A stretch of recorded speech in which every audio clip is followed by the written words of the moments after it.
عباده الذين اصطفى أما بعد فأعوذ بالله من الشيطان الرجيم بسم الله الرحمن الرحيم شهر رمضان الذي أنزل فيه القرآن وعن أبي شريح الخزاعي رضي الله عنه قال خرج علينا رسول الله صلى الله عليه وسلم فقال أبشروا أبشروا أليس تشهدون أن لا إله إلا الله وأني رسول الله قالوا نعم قال إن هذا القرآن سبب طرفه بيد الله وطرفهم بأيديكم فتمسكوا به فلن تضلوا ولن تهلكوا بعده أبدا وقال النبي عليه الصلاة والسلام تبارك بالقرآن فإنه كلام الله وقال النبي عليه الصلاة والسلام من قام رمضان إيمانا واحتسابا غفر له ما تقدم من ذنبه محترم दोस्तों बुजुर्गों পবিত্র মাহে রমজান যে রমজান সারা বছরের সমস্ত মাস থেকে দামি মাস এ কারণে আল্লাহ পাক এই মাসকে আসমানি কিতাব নাজিল করার সময় বেছে নিয়েছেন আম্বিয়া রসুল পয়গম্বরদের পর যত আসমানি কিতাব নাজিল হয়েছে সব এই মাসে আর এই মাসটাকে আল্লাহ পাক আসমানি কিতাব নাজিল হওয়ার সময় হিসেবে বেছে নিয়েছেন এই মাসেই নাজিল করতে হবে মোহতারাম দোস্তর বুজুর্গ রমজান মাস যে কত বড় খায়ের বরকতের মাস বলে শেষ করা যাবে না রাসূলুল্লাহ সাল্লাল্লাহু আলাইহি ওয়াসাল্লাম এই মাসটা পাওয়ার জন্য দোয়া করতেন যে আল্লাহ আমাকে রমজান পর্যন্ত নিয়ে যাও বাল্লিগনা রমাজান কেন দোয়া করতেন বলে এই মাসের আমল অন্য মাসের তুলনায় কত গুণ বেশি 70 গুণ বেশি একটা নফল আদায় করলে একটা ফরজ সমতুল্য সওয়াব আর একটা ফরজ আদায় করলে 70টা ফরজের সওয়াব কেমন যেন 70 গুণ মোহতারাম দোস্তর বুজুর্গ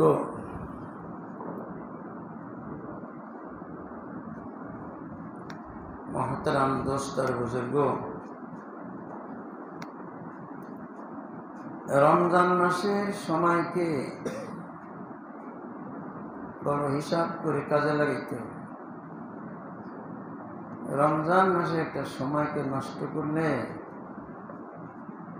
অনেক বড় সম্পদ নষ্ট করলো হাতছাড়া করলো এই কারণে রাসূলুল্লাহ সাল্লাল্লাহু আলাইহি ওয়াসাল্লাম রমজান মাসের সময়কে কাজে লাগাইবার জন্য কি বলছেন হযরত আবু হুরায়রা রাদিয়াল্লাহু তাআলা আনহু বলেন ওয়া ইউনাদি নাদিন ইয়া বাগিয়াল খায়র আকবিল ওয়া বাগিয়াশ শার হে কল্যাণের অনুসন্ধানকারী যারা কল্যাণ চাও মঙ্গল চাও ভালো চাও যাদের কাজ হলো সবসময় ভালোটাই তালাশ করা ভালোটার পরেই আমল করা ভালোটা নিয়ে থাকা 5 ওয়াক্ত নামাজ তাকবীরুল্লাহর সাথে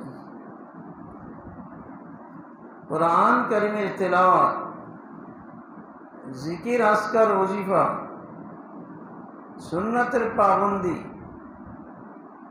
তাহাজ্জুদের পাবন্দি শতভাগ গুনার চেয়ে বেশি টাকা এগুলি কেন করতেছেন শুধু আল্লাহর পাওয়ার জন্য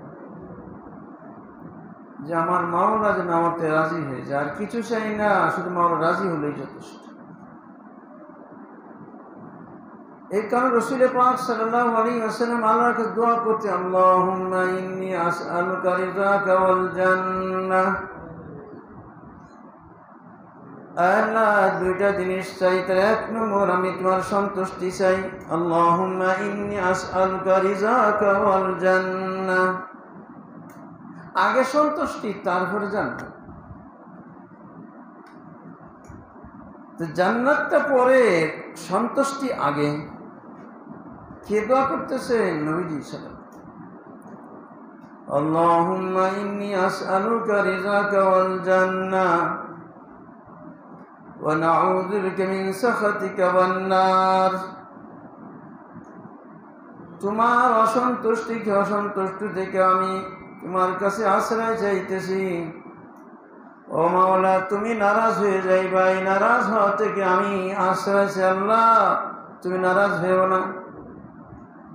তোমার নারাজি, তোমার বেজার, তোমার অসন্তোষ থেকে আমি আল্লাহ পানা চাইতেছি, আশ্রয় চাইতেছি। আল্লাহ, তুমি বেজার হইও না।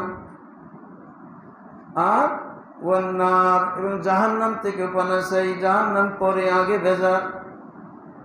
যেমন আল্লাহ পাকের সন্তুষ্টি আগে, জান্নাত পরে। আল্লাহুম্মা ইন্নী আসআলুকা রিযাকা ওয়াল জান্নাহ। তো আল্লাহর সন্তুষ্টি সবচেয়ে বড় জিনিস। তো রমজান মাস আল্লাহ পাক দিয়েছেন যাতে আল্লাহ পাকের সন্তুষ্টির জিন্দেগি পাওয়ার জন্য, যে আমি কিভাবে আল্লাহর সন্তুষ্টি পাই। এই কারণেই তো আল্লাহ পাক কোরআনে ফরমাইছেন, ইয়া আইয়ুহাল্লাযীনা আমানুত্তাকুল্লাহ, ইয়া আইয়ুহাল্লাযীনা আমানু কুতিবা আলাইকুমুস সিয়ামু কামা কুতিবা আলাল্লাযীনা মিন ক্বাবলিকুম লাআল্লাকুম তাত্তাকুন। ও ঈমানওয়ালারা,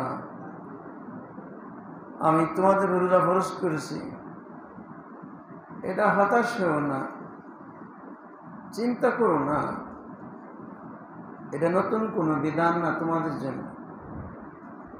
তোমাদের নতুন দিচ্ছি, ইতিপূর্বে কাউকে এই বিধান দিন এমন না। নতুন বিধান দিয়ে আমাদের কষ্ট দেওয়া এরকম না। কুতিবা আলাইকুমুস সিয়ামু কামা কুতিবা আলাল্লাযীনা মিন ক্বাবলিকুম, তোমাদের পরে রোজা ফরজ করেছি, তোমাদের আগে যে সমস্ত নবী পয়গম্বরদের উম্মত গেছে তাদের পর আমি ফরজ করেছিলাম। তবে রোজা আমি কেন ফরজ করলাম? তোমাদের আমি আল্লাহর ওলি বানাইবার জন্য, আমি মাওলার বন্ধু বানাইবার জন্য, মুত্তাকি বানাইবার জন্য, সর্বোচ্চ ডিগ্রি দেওয়ার জন্য। লাআল্লাকুম তাত্তাকুন, যাতে তোরা মুত্তাকি হও, আল্লাহকে ভয় করো। ঈমানের পর সবচেয়ে বড় গুণ হলো তাকওয়া, পরহেজগারি, আল্লাহর ভয়। আল্লাহ বলেন লাআল্লাকুম তাত্তাকুন, ইন আউলিয়াউহু ইল্লাল মুত্তাকুন। আল্লাহর বন্ধু কারা? যারা মুত্তাকি, তারাই হলো আল্লাহর বন্ধু। আল্লাহর বন্ধু হতে গেলে তাকওয়া লাগে। আলা ইন্না আউলিয়া আল্লাহি লা খাউফুন আলাইহিম ওয়া লা হুম ইয়াহজানুন আল্লাযীনা আমানু ওয়া কানু ইয়াত্তাকুন। যারা আল্লাহর ওলি, এদের কোনো চিন্তা নাই, দুঃখ নেই। কেন? আল্লাহর সাথে গভীর সম্পর্ক, বন্ধু, অন্তরঙ্গ বন্ধু, পাওয়ারফুল বন্ধু থাকতে এই কম পাওয়ারওয়ালা বন্ধু বেশি টেনশন করে না। যদি প্রধানমন্ত্রীর সাথে এই এলাকার হেডমাস্টার একটু যোগাযোগ, গুড লাইন, এরকম চিন্তা করে, এ মনে হয় যে একেবারে হাওয়ায় উঠতেছে। তাই চলার ভাবতেই নরকম, কথা বলার ভাবতেই নরকম হয়ে যায়। কিসের জোরে? ওই যে প্রধানমন্ত্রীর সাথে সম্পর্ক, গুড লাইন। আর সর্বোচ্চ ক্ষমতার অধিকারী কে? দুনিয়াতে প্রধানমন্ত্রিত্ব, প্রেসিডেন্টশিপ কে দেয়? আল্লাহ দেয়। দুনিয়ার সমস্ত ক্ষমতা কার ভিক্ষা? আল্লাহর ভিক্ষা। আল্লাহ পাক বলেন, ইন্নামা আনা গানিয়্যুন ওয়া আনতুমুল ফুকারা। আরে ধনী শুধু আমিই ধনী, তোরা তো সব ফকিরের গোষ্ঠী। কত সম্পদ না সারা বাংলাদেশ তোর একা হয়ে গেল, তোর তো শেষ হয়ে যাবে। কিন্তু আমার মাওলার খাজানা কোনোদিন শেষ হবে না। আমার মাওলার খাজানা শুধু বাড়তে থাকে, বাড়তে থাকে, শুধু বাড়তে থাকে, কোনোদিন কম হয় না, শুধু বাড়ে আর বাড়ে। কমতে বাড়ে কেউ জানে? আল্লাহ। খন্দকের যুদ্ধে 3.5 মাইল খাল খনন করতে, খাল এইরকম খাল খনন করতে যাতে মক্কার 10,000 বিভিন্ন যৌথ বাহিনী আসে, তো এরা যাতে হামলা মদিনার মধ্যে ঢুকতে না পারে। এই পাহাড় এই পাহাড়ের মাঝখানে 3.5 মাইল এই যে খাল খনন করতে পার হয়ে না আসতে পারে। ওইটা খনন করতে যে রাসূলুল্লাহ সাল্লাল্লাহু আলাইহি ওয়াসাল্লামের পেটেও পাথর বাঁধছে, 4 ওয়াক্ত নামাজ পড়তে পারেন, প্রচন্ড শীত। এই খাল খনন করতে যে আল্লাহ, তো রাসূলুল্লাহ সাল্লাল্লাহু আলাইহি ওয়াসাল্লাম 10 জন করে ভাগ করে দিয়েছিলেন। এই তোমাদের 10 জন এই 40 হাত তোমার কষ্ট এর ভাগ করে দিলেন। রাত দিন 24 ঘন্টায় এত মাটি কাটা কাটছে, এত চওড়া যে ঘোড়া নাপ দিয়ে পার হতে না পারে, আর এত গর্ত যে পড়ে গেলে উঠতে না পারে। তার মধ্যে আসছে একটা বড় পাথরের খণ্ড, বড় পাথরের খণ্ড। তো যাদের ভাগে আসছে ওরা কুদাল থেকে পাথর ভাঙা যায়, এসে বলছি ইয়া রাসূলুল্লাহ, আমাদের অংশে বড় একটা পাথর আছে, আমরা কি উড়াইতে পারি না, আর কুদাল তো বাড়ি দিলে কুদাল ভেঙে পাথর কিছু হবে না, তাই আমি আসতেছি।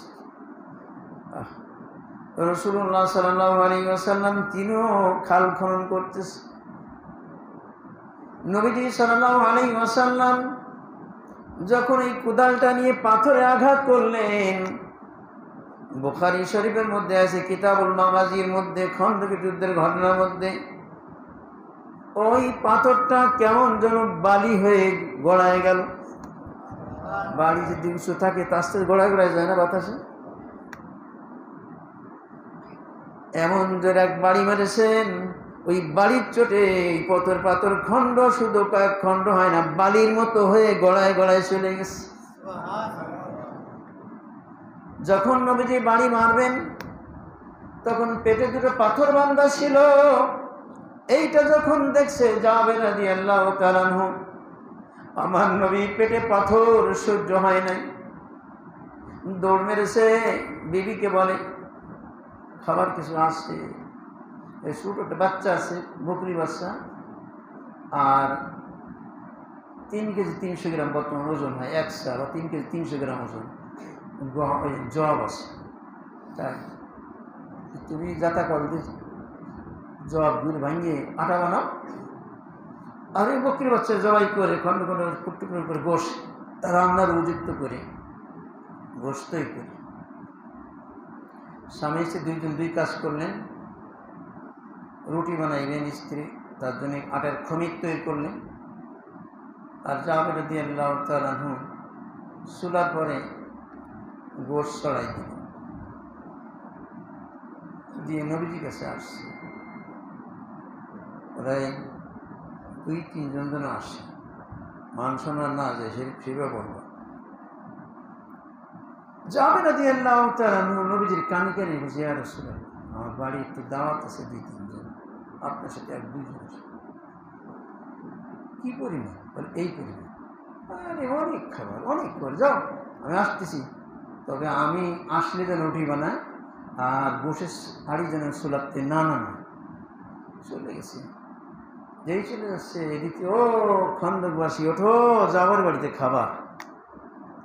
এই শব্দ যখন শুনতে পারছে আওয়াজ, দেশে তো কাজ হয়ে গেছে। কি নবীজি স্বপ্নই চলে আসতেছে। তো বলতেন বুখারীতে শব্দ কাইতা কাইতা, তোমার এমন তেমন, তুই বলো নাই? বলিস, তুমি যা বলছেন আমি তাই বলছি। তাহলে নবীজি বলছেন পেরেশানির দরকার নেই। আপনার রাগ আসছেন? তো গেছে নবীজির সাথে 1000 রওনা দিচ্ছে।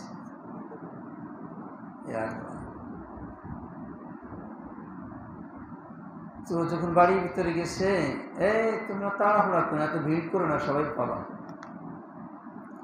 ভিতরে যে নবীজি সাল্লাল্লাহু আলাইহি ওয়াসাল্লাম ওই রুটির খুমির পরে আটার থেকে আটা পানি দিয়ে বানাইছে, রুটি বানানোর যোগ্য বানাইছে। তো আটার থেকে কাপড় সরে থুতু মোবারক দিলেন, ঢেকে দিলেন।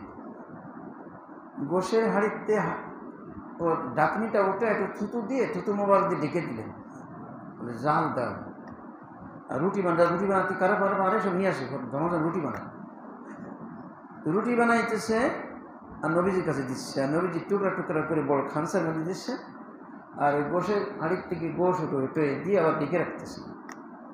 বলে 10 জন খাও, 10 জন খাও। এই 10 জন পেট পুরে খাইতে খাইতে 1000 সাহাবা খেয়েছে। কয় মন লাগতো তাই হিসেব আছে রুটি, আর কয় মন গোশ লাগতো। 100-200 মেহমান প্রতি, তাই মাজা ভেঙে যায়।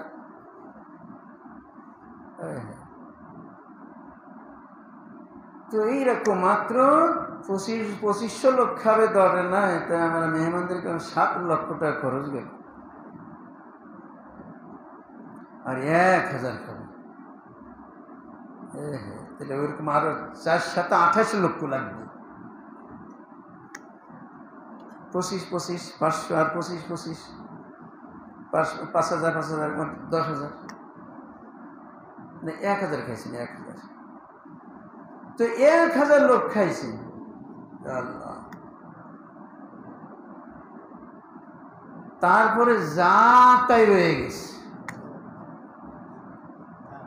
যে আটা সেই আটা, যে গোশ সেই গোশ, খাইলো কি? যে 1000 লোক খাইলো, এত রুটি খেয়ে ফেলেছে, এত আটার রুটি বানায় খাইছে, সে আটা আসলো করতে গিয়ে এত আটা, সে আটা যা তাই রয়ে গেছে। গোশ মাত্র 303 কেজি গোশ, 303 কেজি 300 গ্রাম গোশ, কয়জন খাবে? সেগুলো সে রহমতের মতো একাই লাগতো। সেগুলো দিস মানে আজিজুল হক সাহেব রহমতুল্লাহ আলাইহি, উনি 6-7 কেজি গোশ একা খেয়ে ফেলতেন। আল্লাহ ক্ষমতাও দিচ্ছেন। আমাদের দোয়াটা সেগুলো দিচ্ছে রহমতুল্লাহ, মারা গেছে ইব্রাহিম খলিল, উনি 2 থেকে 2.5 কেজি খেয়ে ফেলতেন। ইলিশ মাছ একটা খাবেন। বাড়ি ফ্রিজে আস্ত ইলিশ রাখা আছে, উনি বুখারী সে পড়তেছেন, মোতালা করতেছেন, কালকে পড়াবে। মন চাইছে যে ইলিশ মাছ খাই। ওই বুখারী মোতালা দেখতে দেখতে রাত 12টার সময় মন চাইছে এবার ইলিশ একটা বের করে নিয়ে ওর ছাড়ায় একটু লঙ্কন দিয়ে ওটা ভাসছে, ভেজে রাত্রি খেয়ে তাই মাছ খুব খাইতে পারতেন। 1000 লোক খাইতেছে 3 কেজি 300 গ্রাম আটার রুটি, তার আবার যা তাই রয়ে যাচ্ছে। নবীজি বলেন আর কত লোক আছে আশেপাশে প্রতিবেশী, ওদেরকে দাও। 3 কেজি 300 গ্রাম আটাতে রুটি খাইলেন, আবার ছোট বকরি বাস তারও গোশ 2-3 কেজি, কিন্তু তার 3.5 কেজি বেশি হবে না। সেই গোশ যাতে আড়িতে রয়ে গেল, ইনারা কি খাইল? এই যে 1000 লোক কি খাইছে? একে বলে বরকত, এক আল্লাহর খাজানা। আল্লাহর খাজানা কোনোদিন কম হয় না, শুধু বাড়ে শুধু বাড়ে। মানুষের খাজানা যত বড় হোক না কেন, যত বড় ধনী হোক না কেন, তার সম্পদ ব্যয় করলে কমতে থাকে, কিন্তু আমার মাওলা তার খাজানা থেকে যদি খরচ করে তো কম হয় না, আরো বাড়তে থাকে। আপনি একটা ধান দিবেন, ওই একটা ধানের গাছে যখন গাছ হবে, ওর গোড়া দিয়ে আরো 20-25টা ধানের গাছ হইতেছে, 20-30টা ধানের শীষ। কত হাজার ধান পেলেন একটা ধান দিয়ে। ডিসেম্বরে একটা ধান, আল্লাহ কয় ধান রিটার্ন দিয়েছে? তা 1 কেজি 1/2 কেজি দিয়েছে। এক প্রধান তো দেশে রিটার্ন দেশে এক ধানের বিনিময়। তো আল্লাহর খাজানাই আল্লাহের খাজা কিন্তু কম হয় না। আচ্ছা দেখেন, বাংলাদেশ ছোটবেলা যে অভাব দেখছি, এখন কি সেই অভাব আছে? আর পান্তা ভাতের পানি দিবেন, আপনাদের বাড়িতে পান্তা ভাতের পানি আছে? মাইন্ডার থাকতো, আপনাদের যারা বয়স বেশি তারা বলছেন মাইন্ডার, মাইনে থাকতো বিনা পয়সায়, শুধু খাবে। বাড়িতে এত অভাব, যা ওই বাড়ি সারা বছর ওই থাকে, 3 বেলা খাবার পায়, বছর 2টি লুঙ্গি পায়, একটা গামছা পায়, ঈদের সময় একটা জামা পায়। এই ফিরি এখন ফিরি আছে, ফিরি জোরই পাওয়া যায় না দানের সময়। আল্লাহ, আগে দেখছি 7 মণ 8 মণ ধান হয়েছে এক বিঘে, এখন 30-35 মণ ধান হচ্ছে। কয়েকদিন বাড়াইছে আল্লাহ। একটা 32, 5টা 40, তো কমপক্ষে তো 5-4 গুণ তো বাড়াই দিচ্ছে। সেই ছোটবেলা দেখছি কি অভাব, আল্লাহ অভাবকারী বলে মানুষ, অভাবের তাড়নায় কি দিন গেছে। আর এখন সবার কাছে পয়সা, সবার কাছে পয়সা। আসল জায়গার কাছে কমেছে না বাড়ছে? কি কোন জায়গা কমছে না? কত নতুন নতুন বাড়ি ঘর ধরেছে, এগুলো সব জমি ছিল না? এই এত বাড়ি ঘর ধরেছে, এত বিল্ডিং হয়েছে, কি পরিমাণ জমি সংকীর্ণ হয়েছে। ধানের জমি কমছে, পেয়ারা ইত্যাদি কত ফলের জমি এখন নতুন নতুন হয়েছে, ধানের জমি কমছে। তারপরে কি অভাব আছে? আসলে রিজিকের মালিক কে? ولو أن أهل القرى آمنوا واتقوا لفتحنا عليهم بركات من السماء والأرض। যদি জমিনবাসী আমি মাওলার প্রতি ঈমান আনত আর আমি মাওলার ভয় দিলে থাকতো, তাহলে আমি আসমান থেকে বরকতের দরজাসমূহ, জমিন থেকে সমস্ত বরকতের দরজাসমূহ খুলে দিতাম। শুধু বরকত আর বরকত, বরকত আর বরকত। রিজিকের মালিক সে আল্লাহ, কোথাতে দিতে হবে সেই মালিক জানেন, সেই মালিক। এই জন্য আমার আপনার কাজ কি? সেই মালিকের গোলামি করা, সেই মালিকের গোলামি করা। ভাইরা আমার, এই গোলামি করার জন্য রমজান মাস দিয়েছে। রাসূল পাক সাল্লাল্লাহু আলাইহি ওয়াসাল্লাম এই কথাগুলি কাদের উদ্দেশ্য করে বলেছিলেন? সাহাবাদের উদ্দেশ্য করে বলেছিলেন, ইয়া বাগিয়াল খায়র আকবিল ওয়া ইয়া বাগিয়াশ শাররি আকসির। হে মঙ্গলের অনুসন্ধানকারী, কল্যাণের অনুসন্ধানকারী, আরে সামনে আরো বাড়, আরো আগে বাড়। আর যে অকল্যাণের, খারাপের, গুনার অনুসন্ধানকারী, ক্ষান্ত আর গুনাহ করিস। রমজান মাস কাদেরকে লক্ষ্য করে? সাহাবাদের। এই সাহাবারা তাহাজ্জুদ পড়তেন না? পড়তেন না মানে কি? আল্লাহই বসে পড়তেন, আর কারো বলা লাগবে না। ওয়াকালিলাম মিনাল লাইলি মা ইয়াহজাউন।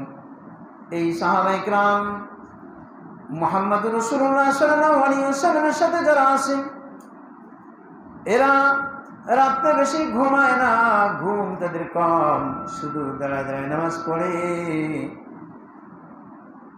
ওয়াবিল আসহারি হুম ইস্তাগফিরুন। আর শেষ রাতে হলে শুধু আল্লাহর কাছে মাফ চায়, আল্লাহ মাফ করে দাও, মাফ করে দাও, মাফ করে দাও। আল্লাহ বলতেছেন ওয়াবিল আসহারি হুম ইস্তাগফিরুন।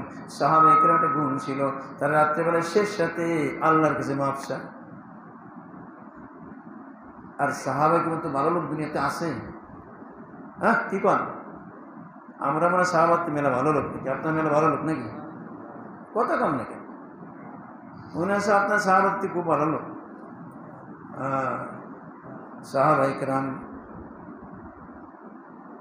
আল্লাহ পাক সাহাবাদের এরকম বানাইছেন, মিনাল মুহাজিরিন ওয়াল আনসার ওয়াল্লাযীনা ইত্তাবাউহুম। আনসার মুহাজির সাহাবায়ে কেরাম, এদের যারা অনুসরণ করবে, রাদিয়াল্লাহু আনহুম ওয়া রাদু আন, আমি তাদের প্রতি রাজি। ওই সাহাবাদেরকে যারা অনুসরণ করবে তাদের প্রতি আমি রাজি। কি আশ্চর্য কথা! সাহাবাদের এই জন্য সাহাবাদের সম্পর্কে খবরদার কোনো জবান খুলবেন না। আমার নবী বলে গেছে, এই খবরদার আমার সাহাবার সম্পর্কে কথা বলবি না। আল্লাহ আল্লাহ ইয়া সাহাবী, খুদ্দের মধ্যে প্রত্যেক জুমায় করেন না সানি খুদ্দতে, আল্লাহ আল্লাহ ইয়া সাহাবী লা তাত্তাখিদুহুম গরাদান মিন বাদি, খবরদার খবরদার আমার সাহাবা সম্পর্কে, আমার সাহাবাকে সমস্যার লক্ষ্যবস্তু বানাইবি না। আমার সাহাবা সম্পর্কে কোন সময় সমস্যা তুই সমালোচনা করবি না, তাহলে খবর আছে তোর ইমান নিয়ে টানাটানি পড়বে। তোর মতো ব্যক্তির দরকার নেই আমার। কারণ সাহাবারা নবীজি একটু ভুলের কারণে নবীজির এই লোহার হেডনেট ভেঙে ভিতরে ঢুকে পড়েছে। উদয় যুদ্ধে রক্ত ঝরতেছে, ওইটা বের করতে এক সাহাবীর দাঁত ভেঙে গেছে।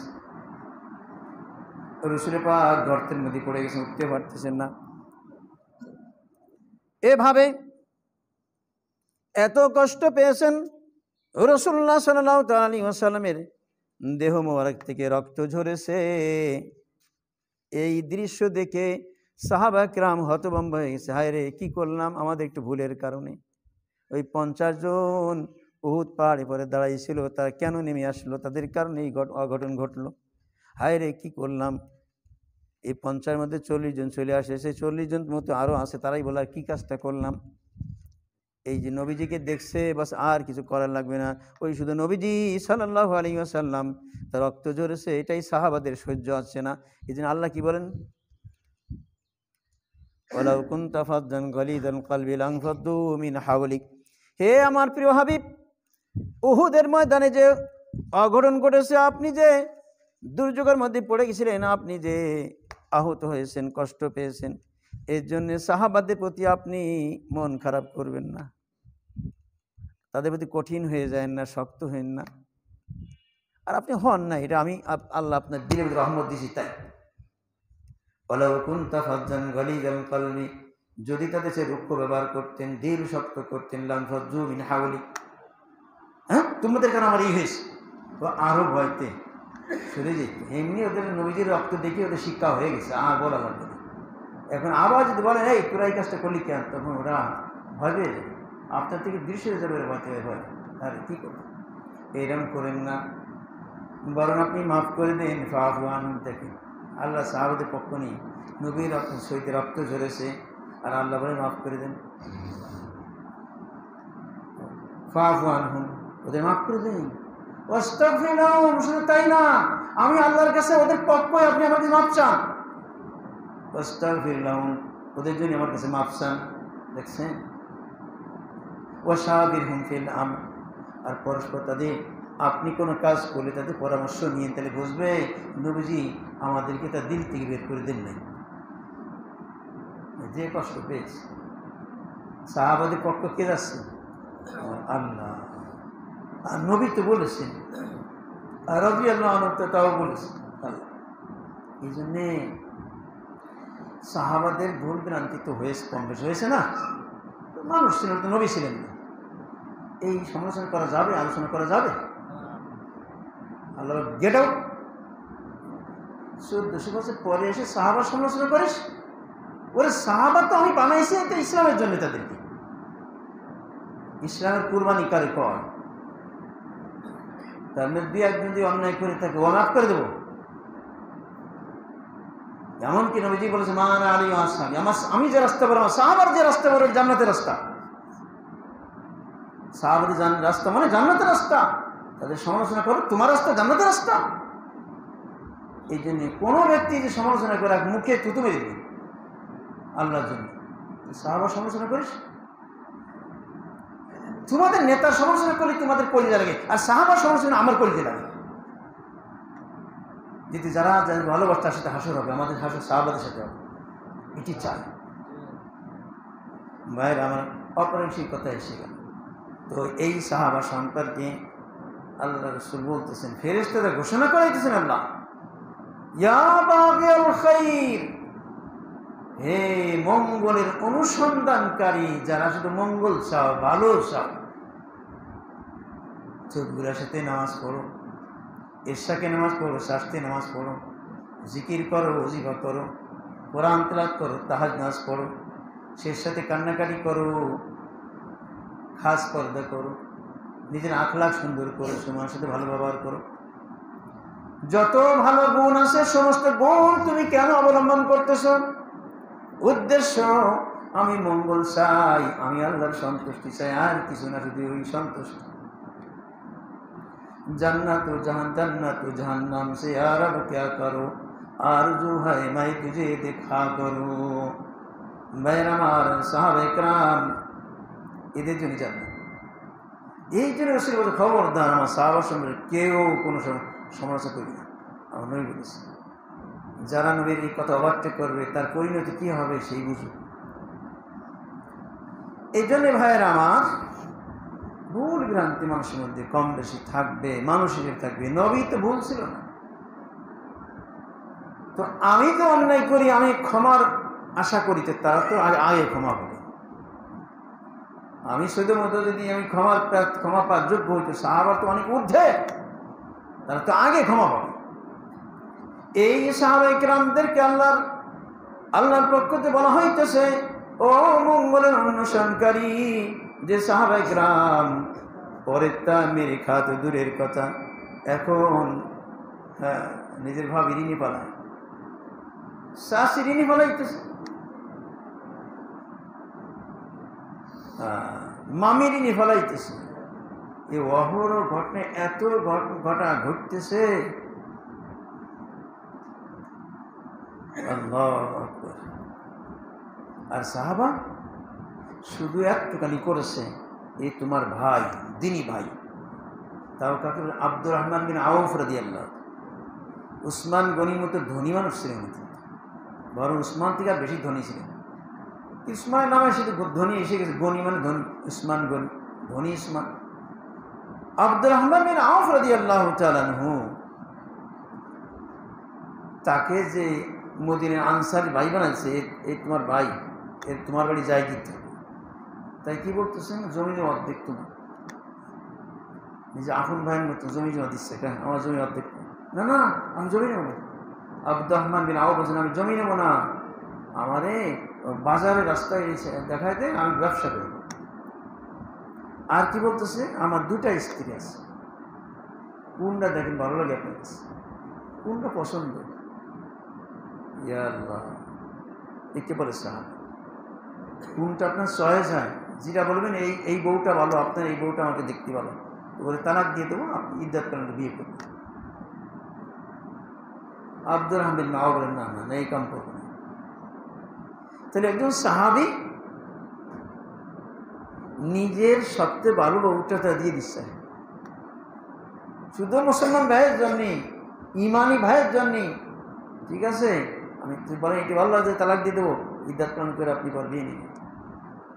পৃথিবীতে ইতিহাসে দেখাইতে পারে কোনো জাতি এরকম ইতিহাস সাহাবারা যা করেছেন? পরের তা খাওয়া তো দূরের কথা, আর আমরা আপনজনের তা খাই, বোনের সম্পত্তি ফাঁকি দিয়ে। বোন তো সম্পত্তি নেওয়ার প্রশ্নই আসে, ও আবার সম্পত্তি নেবে কেন? ওকে মানুষ নাকি? ও আবার বাপের অংশ নেবে কেন? ও তো বাপের সন্তান না। হ্যাঁ, কত বড় দুর্নীতিবাজ। বোনের হালাল সম্পত্তি 100 বার হালাল, এই হালাল সম্পত্তি দেবে না, তো নিজেই ভাই একা খাবে। আর সাহাবা শুধু একটু ভ্রাতৃত্ব সম্পর্ক স্থাপন করেছে, তোমার ভাই, তাই বল সম্পত্তি অর্ধেক আপনার, বউ ভালো যে সেটাও তোমার জন্য তালাক দেবে না। আর এখন আপন বোনের সম্পত্তি আল্লাহ দিয়েছেন, সেই সম্পত্তি বোনকে দেবো না, ভাইকে ফাঁকি দেবো, এই জমিটা আমি নেব, তুমি নাও, ভালোভাবে সে নেবে। আর মুসলমান হলো প্রকৃত মুসলমান, তুহিব্বু লিআখিকা মা তুহিব্বু লিনাফসিক, তোমার জন্যে যেটা ভালোবাসো তোমার ভাইয়ের জন্য ওইটি ভালোবাসো, আর আমরা যেটা ভালো ওইটা আমি নেবো, খারাপটা বাইরে দেবো। এমনকি জুমার দিনে যে ওই বাক্সে দান বাক্সে টাকা ফেলে, যে টাকাটা কোনো জায়গায় চলে, সব জায়গায় অবসাল, ওইটা মসজিদ চালাই দেয়। আসলে আপনার মসজিদ কেন দেয় না? আমার মসজিদ আছে অবসাল। আর সাহাবা বলে, না, সবচেয়ে ভালোটা দাও, খারাপটা আমার থাক। এই হলো সাহাবা। কত বলবো সাহাবা সম্পর্কে।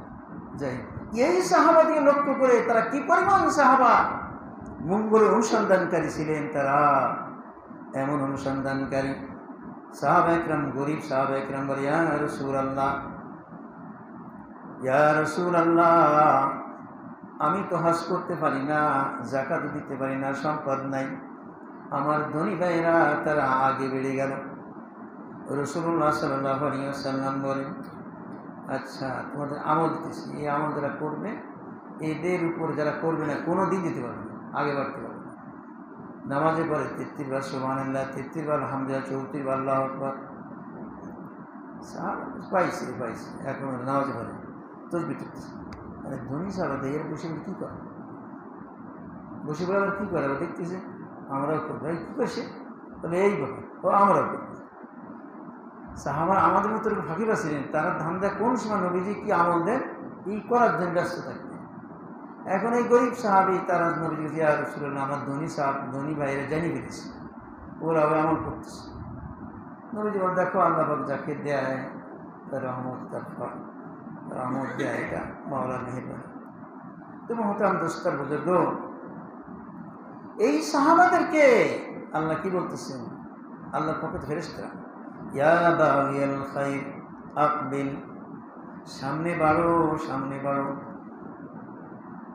যারা যা করতেছে রমজানে তাই করবে, একে আগে বাড়া হলো কি কন, রমজান আগে যা করেছে রমজান মধ্যে তাই করে, আগে বাড়লো কই। আমার নবীজি সাল্লাল্লাহু আলাইহি ওয়াসাল্লাম তিনি কি করতেন, আম্মাজান আয়েশা বলেন, কাসুরাস সালাতু, নবীজির নামাজ বেড়ে যেত, রমজান আসলে নামাজ বেড়ে যেত।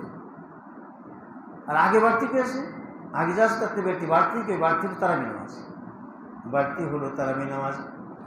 এই কারণে নবী সাল্লাল্লাহু আলাইহি ওয়াসাল্লাম বলেন, মান কামা রমাদান ঈমানান ওয়া ইহতিসাবান গুফিরা লাহু মা তাকাদ্দামা মিন যামবিহি, যে রমজান মাসে কিয়াম করলো, মিলাদ কিয়াম না কিন্তু মনে করুন, মান কামা রমাদান, রমজানে কিয়াম করলো, তারাবি নামাজে লম্বা লম্বা কিরাত পড়ে না প্রথম তারার মধ্যে, কিয়াম লম্বা সময় দাঁড়ায় থাকে, এই জন্য কিয়াম বলেছে।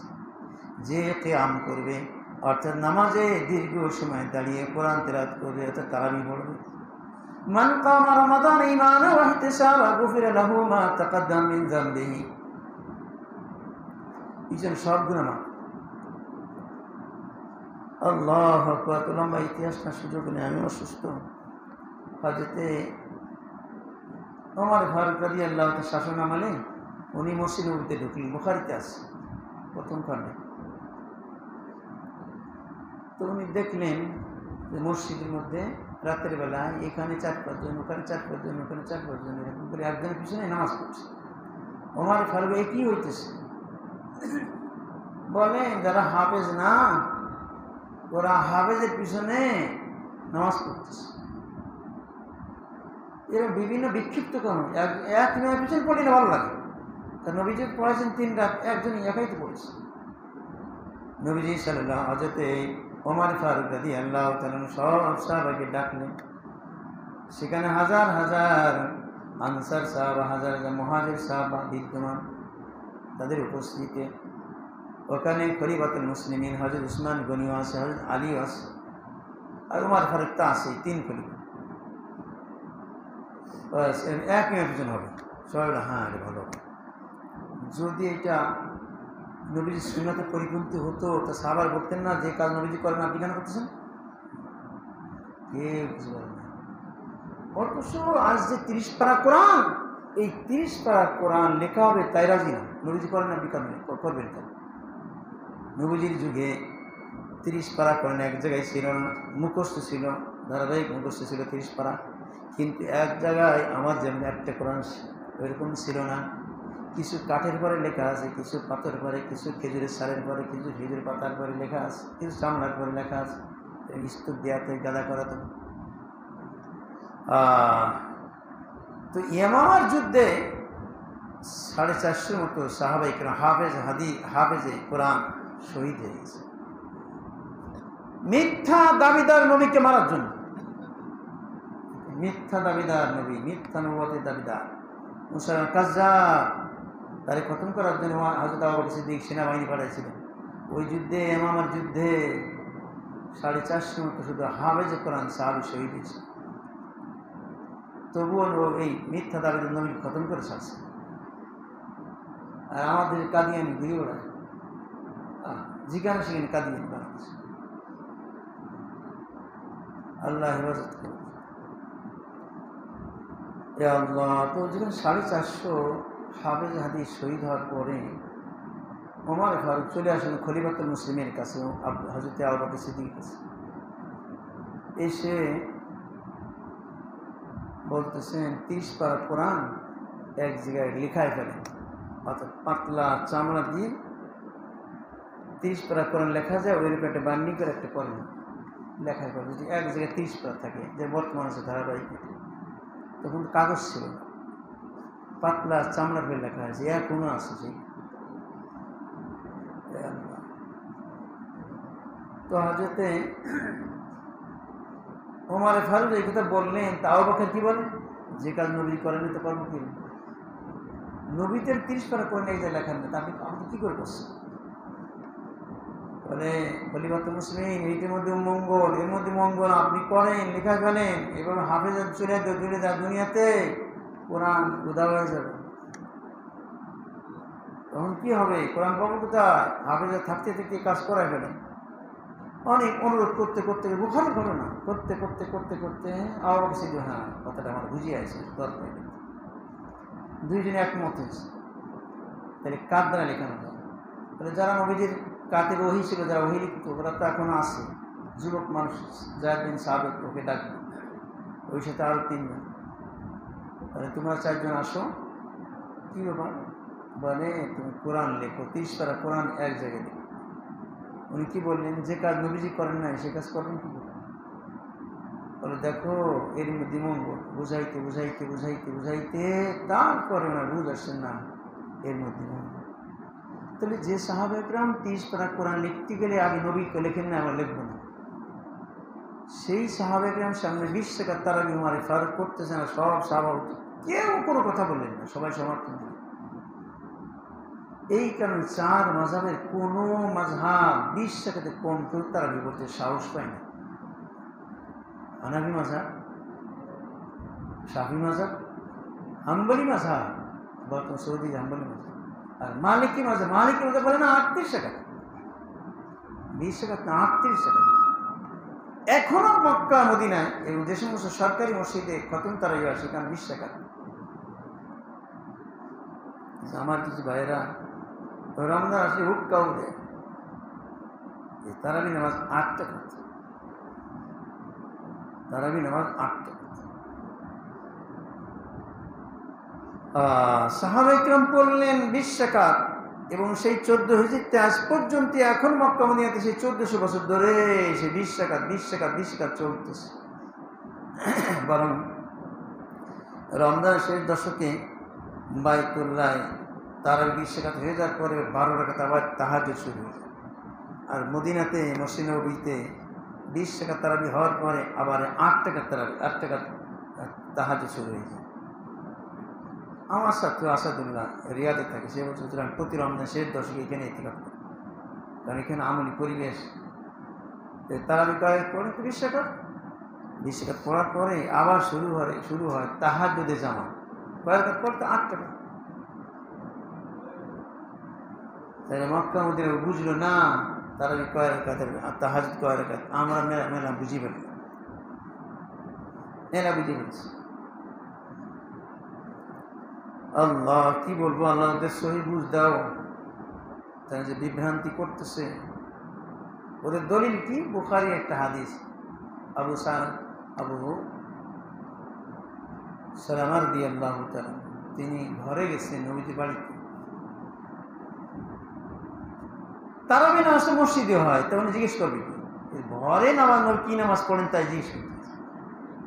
তা বলছেন রমজান আর অরমজান নবীজি 11 রাকাত পড়েন, 4 রাকাত এত সুন্দর পড়ে, লা তাসআল হুসনিহা, বুখারীতে আছে, লা তাসআল হুসনিহা, বুখারী শব্দ, তুমি বলো না এত সুন্দর নামাজ। তারপর 3 রাকাত বেতের পড়ে, ওই 3 বেতের আগে ঘুমায়। তা আমাজান আয়েশা বলছে, ইয়া রাসূলুল্লাহ আতানাবু ক্বাবলা আন তুতিরা, বেতের নামাজে ঘুমাচ্ছেন? বলে আয়েশা আমার চোখ ঘুমায়, দিল ঘুমায় না। তানামু আইনাই আইনাই, আমার চোখ খুব ঘুমায়, চোখ দুটো ঘুমায়, কিন্তু দিল ঘুমায় না, দিল জেগে থাকে। এই জন্য ওটা ওযু ভাঙে না। এখানে কয়েকটা জিনিস নবীজি কিন্তু দুই রাকাত করে পড়ে নাই, কয়েক পড়েছি 4 রাকাত করে।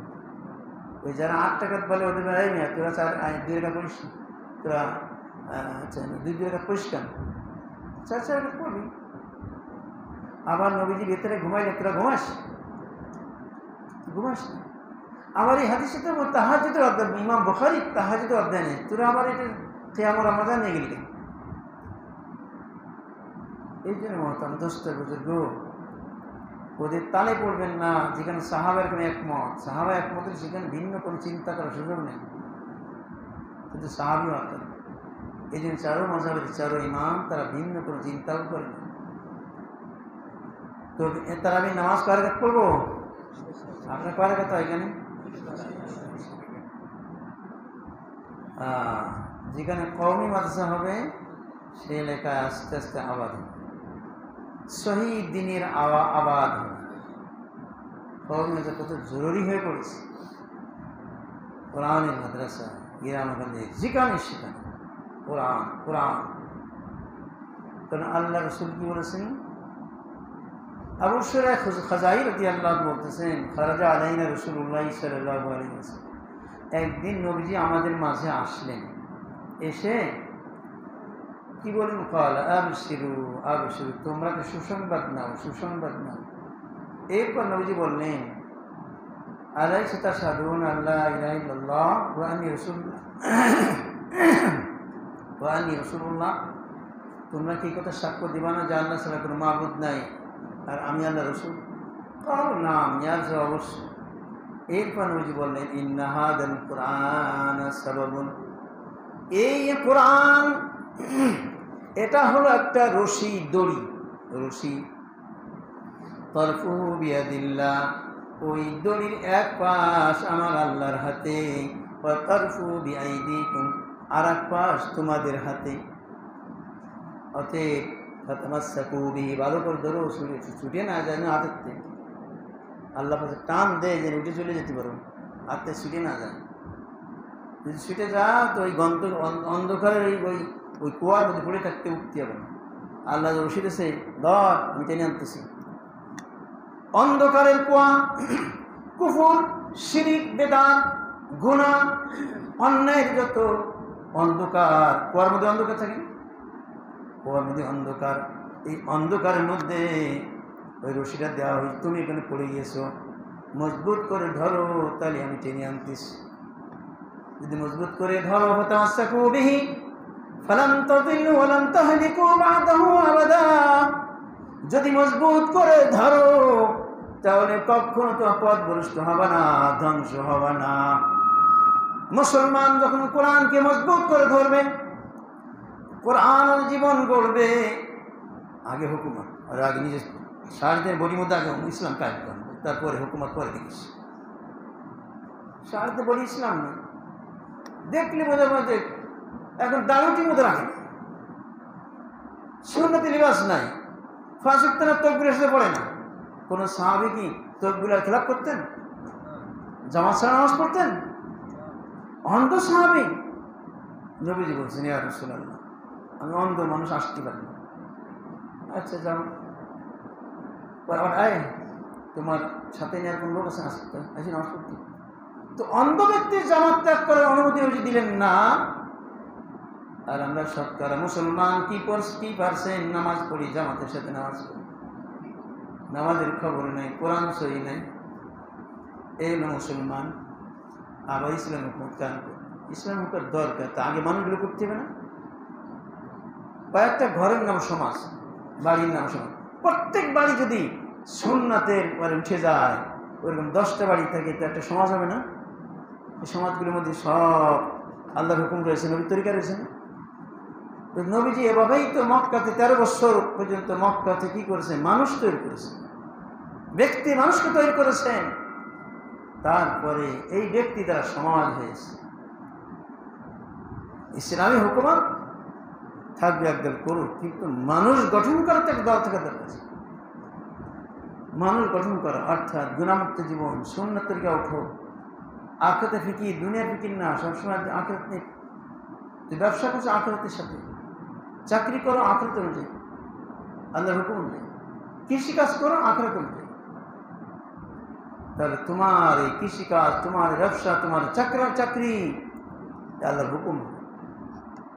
এই জন্য কি লাগবে? সেই ইসলাহ লাগবে, আত্মশুদ্ধি, শতভাগ গুনাহ। এরম এজন্য আল্লাহ দিয়েছেন শতভাগ গুনাহ ছাড়া, লাআল্লাকুম তাত্তাকুন, যাতে তোমরা মুত্তাকি হতে পারো। লাআল্লাকুম তাত্তাকুন, মুত্তাকি বানাইবার জন্য আল্লাহ পাক রমজানের রোজা দিয়েছে। তাকওয়ার অনুশীলন 1 মাস শর্ট কোর্স। হজ যেমন এক মাস, রমজান 1 মাস। হজ ও শর্ট কোর্স। যারা হজ করে আসে প্রকৃত হাজি, তারা কায়ামিন ওয়ালাদাত হুম্মু, আজ তার মা কেমন শব্দ, আজ ভূমিষ্ঠ হয়েছে, আজকে বাচ্চা ভূমিষ্ঠ হয়েছে, ওইরকম না, ওরকম নিষ্পাপ থাকে যারা হাজি। এর কোনো হাজি বেশি হাজি আছে? অনেক ব্যক্তি পাজি হয়ে আসে, আরো বেশি। কারণ কি? মেয়েরা যা পর্দা করতো ওইখানে যে কোনোদিন চাষির চেহারা দেখা যায় না, বাবির চেহারা দেখা যায় না, অনেক দেখা যায়, দেখবেন দেখা যায়। কোনোদিন বাবির চেহারা দেখা যায় না, খাস পর্দা করতো, মক্কা হজ করতে দেখা যায়। ওইদিক যেতে যাচ্ছে না, লম্বা করে এইসব অবস্থা। ছেলে ভিতরে চাকরি করে, মারে হজ করে, ওমরা করে। মা তো সেই গাদাই রয়েছে, ওই ঘোড়া হয়েছে, হজ করে আছে, কিরা উমরা করে আসছে। কি করেছে? সব হেনি খোলা, মুখ খোলা, উমরা দিয়ে করা সুন্নাত, এই পর্দা ফরজ। কি করলি? 1 টাকা লাভ করছে আর 10 টাকা লস করছে, এই লাভটা এই হয়েছে। এখনো পর্যটকদের মতো হয়েছে, ইসলাম দেখেন আল্লাহ এই কি অবস্থা, মেয়েদের পাল্লা পাল্লিয়া অবস্থা। আর হজের সময় তো গন্ডগোল বাদ দেই, ইয়ে স্বাভাবিক। যদি আগের থেকে অনুশীলন না করে যায়, মারামারি বাধা নেই। মারামারি না করলে অন্তত তর্ক তো কি বাধা নেই। এই জন্য হজ সম্পর্কে আল্লাহ বলছে, ওয়ালা জিদালা ফিল হজ, হজে কোনো ঝগড়া করবে না। আগে বুঝতাম না হজে ঝগড়া করে কি করে, যে দেখছি সুবহানাল্লাহ ঝগড়াকারী কম, শুধু ঝগড়া। তো ওর হজ কি বাড়িতে আসে? প্রথম থেকে শুরু হয়ে যায়। কেন? এক দেশের পরিবেশ আর এক দেশের পরিবেশে খাপ খায়, সময় লাগে না? হোটেল 5 তারা হোটেল, 3 তারা হোটেল, 5 স্টার, 30 স্টার হোটেলে, কিন্তু বাথরুম তো ছোট। আমার তো বড় বাথরুম। ওই দেখে হ্যাঁ কি করছে, টাকা বাঁচাইছে, মহাল্লেন, এই শুরু হয়ে গেল এই কেবল এই সমালোচনা। তবে আপনার কোন এসির সাথে আইসেন, এজেন্সি অমুক এজেন্সি কি আছে, আমাদের খুব ভালো খাওয়াচ্ছে। আরে বলেন না, আমাদের সে শুধু যে খাওয়াচ্ছে, মোয়াল্লিম ব্যবসা শুরু করছে, সেই শুরু করছে। আপনি কি খাওয়াচ্ছেন, আমার অনুযায়ী তারা এরকম খাওয়াচ্ছে, এই সমালোচনা শুরু হল। এরপরে মিনায় যাবেন, মিনা তারাফায় যাবেন, কিলি কারে কর। মিনায় জায়গা ধরার জন্য ওখানে 50 জন জায়গা ধরে, সেখানে 70 জন, 80 জন, 100 জন, এখন 110 জন। হোটেল চিৎকার, এই দিয়ে পা দেবে, আপনি ওর মুখে দিয়ে পা দেবেন, কাজ হতে পারবেন না, ওই এরপরে থাকবে। সেই জায়গা তো পারে না, আজই তো পারছে। কি যে কষ্ট, তার জায়গা ধরে দেয়, তার কলা ছিঁড়ে ফেলে, ঘুষি, কত রকম যে বাদে। আমি যে বাসে উঠবো, একজন যশোর একজন, ওই আমার ঠেলামে ফেলেছে একজন, আমি নেমে এসেছি, ওটা দেখছে একজন, এই জামুরতলা বাড়ি, ওই কাল নিগিরে দ্বারা হাতে লাঠি নিগিরে বেড়ায়। তো ওদের কাছে লাঠিটা নিয়ে সবার সব পিঠি বাইয়ে দিল, পাকিস্তানের একজন পিঠি ঝম মেরে দিল। আপনি কি করলেন? তো আপনার ধাক্কা দিয়ে ফেলা, তাহলে তো আমার কিন্তু আপনি কি এসেছে, আমি কেন মানে হজটা শেষ করে দিলেন। আর ও আল্লাহ তুমি বিচার করো, পাকিস্তানি আল্লাহকে হাত থেকে করতেছে। তো হজে গেলে কত যে মনের খেলাপ কাজ ঘটবে, এইটাকে সবর সাথে মেনে নেওয়া, শুধু দেখবেন আর মালিকের সাথে সম্পর্ক করবেন। আল্লাহ এসব নেই মানতে না। মোয়ালিম অংশ যা করে করতেছে, তাই বলে আমি হজ নষ্ট করবো না, জীবনে একবারই হতে পারে, আর কোনো চান্স হয় কিনা বলা যায় না। বিদায় যা করে করতেছে, আমি কিছুই বলবো না। যে ভাত নাও দেয়, ওই 1 কেজি খেজুর কিনে নেবো, ওই 4-5টা খাবো, আর বাইতুল্লাহ যে শুধু জন্মের পানি কষ্ট মনি পুড়িয়ে থাকে শস্য, তাও আমি মোয়ালেমে কিছু বলবো না। তার দায়িত্ব সে পালন করে, তাই বলে আমি হজ নষ্ট করি। এই যে হজে সবর সবর, একটু তর্ক হইতেছে, এ পাশে লোক যাচ্ছে, ওপাশে লোক যাচ্ছে, হাজি সবর, এরকম আমাদের দেশের মধ্যে 2 জন গণ্য করলে 2 পক্ষ হয়ে যায়। এবার 2 পক্ষ হয়তো 50 100 মারামারি করে, আর ওখানে তা না, সবর যেই বলে সেই সবর, কেউ রাগ করতে দেয়, হাজি সবর যে পেয়ে গেছে, বাস কিচ্ছু খবর না। শুধু মালিকের সাথে সম্পর্ক, আল্লাহ আমার হজটা কবুল করে না, আর কবে আনবা জ্ঞান বানা বলা যায় না, আল্লাহ তুমি মাফ করে দাও, শুধু বাইতুল আছে কানবে না, মাফ করে দাও, মাফ করে আমার এই হজটা কবুল করো। কে কি করো আমার ওদিক দেখবো না তাকাবো, তোমার মেহমান তুমি বুঝে গেছে, তোমার মেহমান উল্টো পাল্টা করছে তুমি বুঝে গিয়ে, আমি তো তোমার মেহমান, তা আমি কিচ্ছু করবো না। সবর করা বড় কঠিন, তাহলে হজ বাড়ি আনতে পারবে না, পাজিয়ে বাড়ি আনবে, নাম হাজি সাহেব থাকবে, কাম যা করে আছে কে জানে। এই জন্যে আল্লাহ পাকের সাথে, আল্লাহ পাকের ঘরে যাওয়ার আগে মহল্লার সাথে কানেকশন করতে হয়, মহল্লার সাথে মহাব্বত করতে হয়। তাহলে মহল্লার ঘর দেখলে, মহল্লা তোমার সেই ঘর, যে ঘরের জন্য কত কাঁদছি, চোখের পানি ফেলছি, সেই ঘর তোমার মহল্লা, তোমার দেখতেছি না, তোমার ঘরের দিকে সান্ত্বনা দিই মহল্লার খুশি। আর তা না হলে আমাদের নীলগঞ্জের কথা, যশোর শহর, স্বামী স্ত্রী 2 জন গেছে, 6 লাখ টাকা খরচ, বাইতুল দেখে বসে, আরে তুমি পাতল ঘর, এই জন্য 6 লাখ টাকা খরচ করি, বাড়িতে ব্যবসা করি তো কাজে 6 লাখ টাকা এই জন্য খরচ করি। দেখেন আল্লাহ কপাল পোড়াইনি।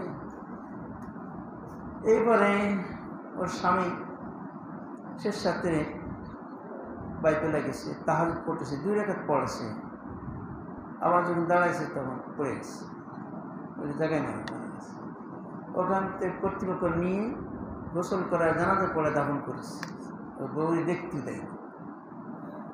পরে কি হলো, শুনছে বউ যে স্বামী মারা গেছে, তার দাফনে আর কান খালি এত দেশে ফিরে আসছে, স্বামী ছাড়া ফিরে আসতেছে। তুমি তো চাইছিলে, তুমি তো বললে এই ঘরের জন্য 6 লাখ টাকা খরচ করলে, তো তুমি তো ঘর চাও না।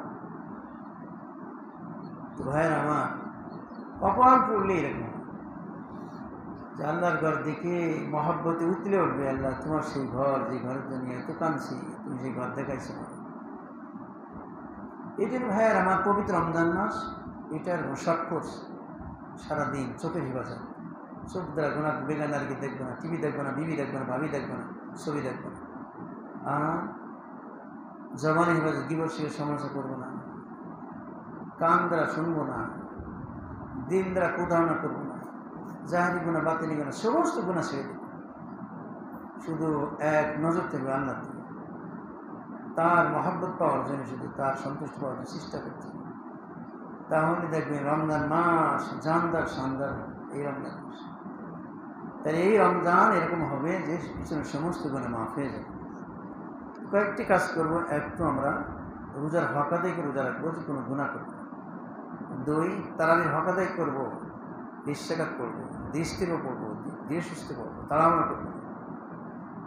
আর রমজানের কোরআনের মাস, বেশি বেশি কোরআন, যদি কোরআন সহি আছে কোরআন খতম, যত বেশি পারবে কোরআন, আর গুণামুক্ত। তারপর আরেকটা আছে যে বেশি বেশি যাতে সবরের সাথে থাকতে পারেন, মানুষের সহানুভূতি, দয়া, এগুলি দেখাবেন। তো রমজান মাস দেখবেন জানদার শানদার রমজান হবে। আল্লাহ আমাদের সকলকে এরকম রমজান পালন করতে তৌফিক। আপনাদেরকে মাদ্রাসা হয়েছে, কোরআনী মাদ্রাসা। এই মাদ্রাসা হলো, আমি মনে করি এই যুগে সবচেয়ে বড় জিহাদ মাদ্রাসা প্রতিষ্ঠা করা, মাদ্রাসা প্রতিষ্ঠা করা।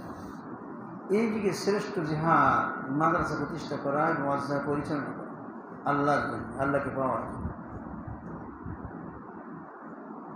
তো দেখবেন 10-20 বছর পরে এলাকায় কি হয়ে গেছে, এখন বুঝে আসবেন, আরো 10-20 বছর চার, তখন দেখবেন এই মাদ্রাসার কারণে ঘরে ঘরে আখলিস দীনাকা ইয়াকফিকাল আমালুল কলিল, আখলিস দীনাকা ইয়াকফিকাল আমালুল কলিল।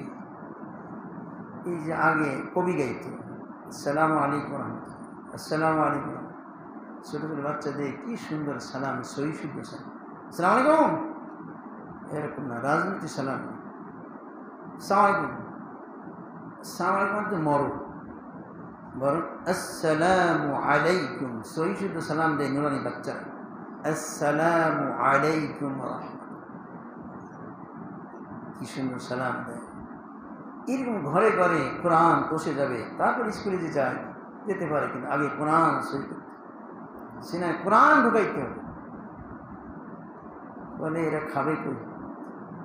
যারা সত্যিকারে কোরআন শিখেছে, কোরআনের প্রচার প্রসার জীবন উৎসর্গ করেছে, আল্লাহ ওদের বেইজ্জত করবেন না, করেন নাই করলে করবেন না।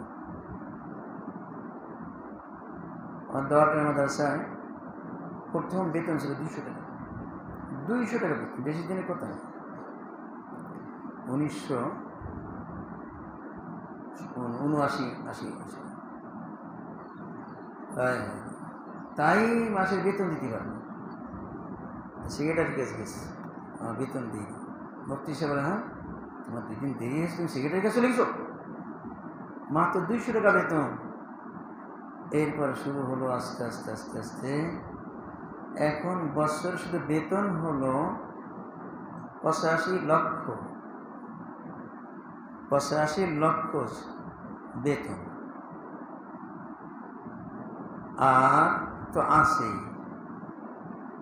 আর জাকাত ফান্ড 1 টাকাও এই জাকাতের বাইরে প্রকৃত হকদার ছাড়া অন্য কোনো ব্যবহার হয় না।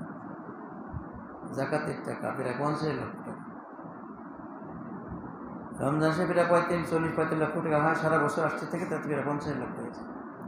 এই সব ছাত্রদের জন্য দিতে, এটা কে দিচ্ছে? আল্লাহ দিচ্ছে, আল্লাহ দিচ্ছে। দিন তার, তিনি হিফাজত করেন। বেতন বাড়াইছে 1,75,000 টাকা নতুন করে, 72-75,000 বেতন, 2 মাসের মধ্যে 2 লক্ষ টাকার ব্যবস্থা হয়ে গেছে প্রতি মাসে। হাত যদি সংকীর্ণ করেন, আল্লাহ বলে আমি সংকীর্ণ করে দিবেন, আমি আস্তে আস্তে দিব।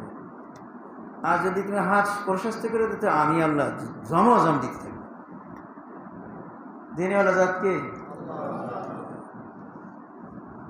আল্লাহর খাজানা কোনো অভাব নেই, তবে নিয়ত ঠিক করতে হবে। আমার ছেলেকে আমি পড়াবো দুনিয়া কামাই করে জন্য, দিনের জন্য।